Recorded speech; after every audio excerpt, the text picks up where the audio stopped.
বিসমিল্লাহির রহমানির রহিম।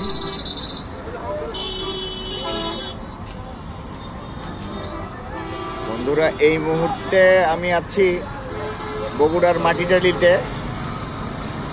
আপনারা দেখতে পাচ্ছেন নির্বাচনের ব্যানারগুলো। মাটিডালির যে বিমান, যে মোড়, বিমান রাখা ল্যান্ডিং অবস্থায় আছে, ওটা ঘিরে দেওয়া পুরাটা। আর আশেপাশে দেখলে আজকে শুক্রবার, দেখুন লোকজন অনেক চাপ।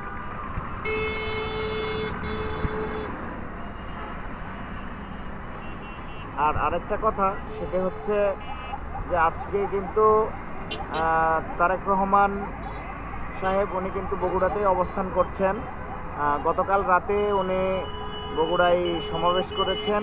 ওনার আসতে আসতে অনেক রাত হয়ে গিয়েছিল, প্রায় 12:30। এরপর উনি রাতে বগুড়া নাচ গার্ডেনে ছিলেন,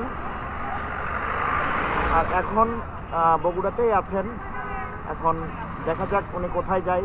তো সব মিলেই বগুড়ার নির্বাচনী প্রচারণা এবং একটা উৎসব মুখর পরিবেশ দেখা যাচ্ছে। লোকজনের জীবনযাত্রাও থেমে নেই, এভাবেই চলছে এবং এভাবেই চলবে। এই হলো অবস্থা। ধন্যবাদ। আল্লাহ হাফেজ।